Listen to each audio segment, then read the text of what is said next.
Di halaman 12 kalian cermati, jadi ada jurnal untuk bahan baku, ada jurnal untuk tenaga kerja, nanti ada jurnal untuk overhead pabrik, dan ada jurnal juga untuk pencatatan BOP aktual, jurnal penutup, terus jurnal produk selesai yaitu barang jadi, lalu jurnal penyerahan ke pemesan ya. Jadi yang pertama kita masuk ke jurnal bahan baku dulu ya. Nah, kalau dibeli misalnya untuk memenuhi pesanan tanggal 5 Juli, Ali Makmur membeli, ini yang punya Ali Makmur ya, membeli bahan baku sebesar 1 juta dan bahan penolong sebesar 400.000 secara kredit ya, nggak bayar berarti ngutang ya. Jadi jurnalnya di debetnya, kalau kita beli bahan baku kita dapat apa? Kalau kita beli kangkung kita dapat kangkung kan. Nah, jadi persediaan bahan baku 1 juta di debet gitu ya. Jadi yang kita terima itu adanya di debet ya.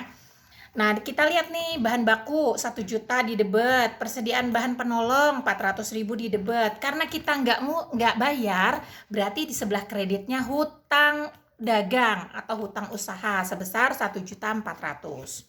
Nah, catatan berikutnya adalah bahan baku yang masuk ke produksi. Tadi kan yang ke persediaan. Setelah persediaan kita produksi kan.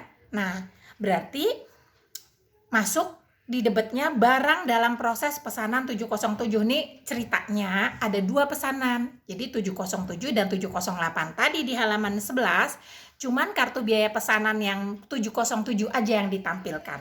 Nah, sekarang kita masukin catatannya, itu yang ditampilkan ya. Seharusnya ditampilkannya 2 tapi kepenuhan.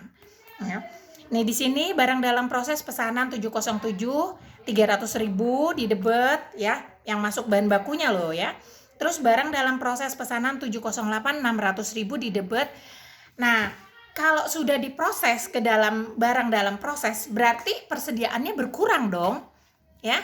Kan? Jadi tadinya di debet, kita berkurang di kredit. Kalau sudah pakai berkurang berarti di debet di kredit.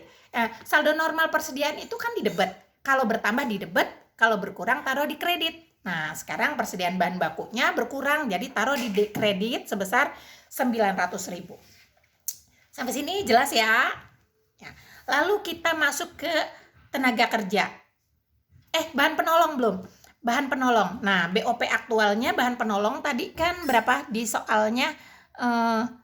Itu di situ 150 ditambah 200 persediaan bahan penolong, jadi 350. Jadi persediaan bahan penolongnya di kredit di situ 350 yang sudah dipakai ya.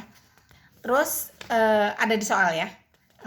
Di sini di soal di sini bahan penolong sebesar 150 untuk membuat pesanan 707, terus untuk membuat pesanan yang 708 itu 200. Jadi 200 tambah 150 sama dengan 350. Jadi persediaan bahan penolong di kredit 350 berkurang ya. Di debetnya kalau bahan penolong masukinnya ke BOP aktual ya, biaya overhead pabrik aktual. Lalu yang kedua adalah biaya tenaga kerja. Nah, kita lihat di sini biaya tenaga kerjanya bla bla bla ya di soal ya. Nah, itu soalnya. Nah, cara pencatatan jurnal pertama, ini biaya tenaga kerja kan untuk bayar gaji kan sama upah. Nah, kita tulis di debet upah dan gaji halaman 13 paling atas. Ya, upah dan gaji di debet ya. Udah dibayar belum gaji karyawan? Belum kan? Nah, kalau belum berarti itu hutang upah dan gaji ya di kreditnya. Jadi di debetnya upah dan gaji 3.500.000, di kreditnya hutang upah dan gaji.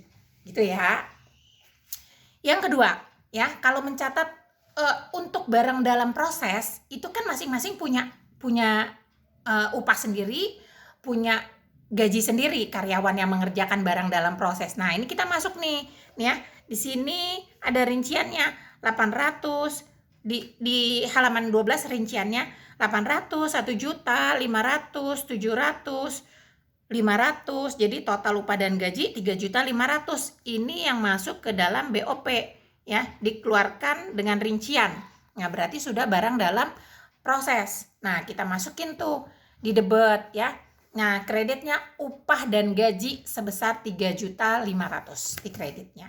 Itu jurnal yang kedua untuk biaya tenaga kerja.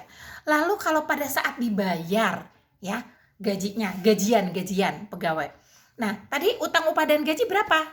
Yang jurnal pertama ada di kredit hutang sebesar 3.500.000. Berarti harus dibayar hutang gaji 3.500.000. Kalau sudah dibayar taruh di debit. Kan saldo normal hutang kan di kredit. Kalau sudah dibayar taruh di debit. Berarti sudah dikeluarkan.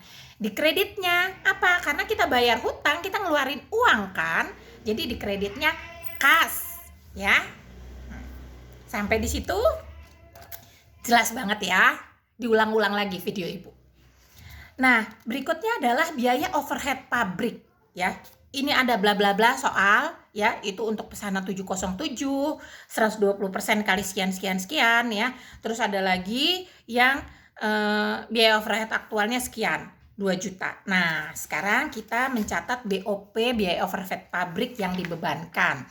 Lihat di halaman 14. Kita bikin jurnalnya barang dalam proses 707 di debat tadi, ya, ada di soal halaman 13 kan, pesanan 707 120%, ya, itu jadi dari 800.000 ya, dari penjualan berarti 960. Nah, berarti kita masukin 960.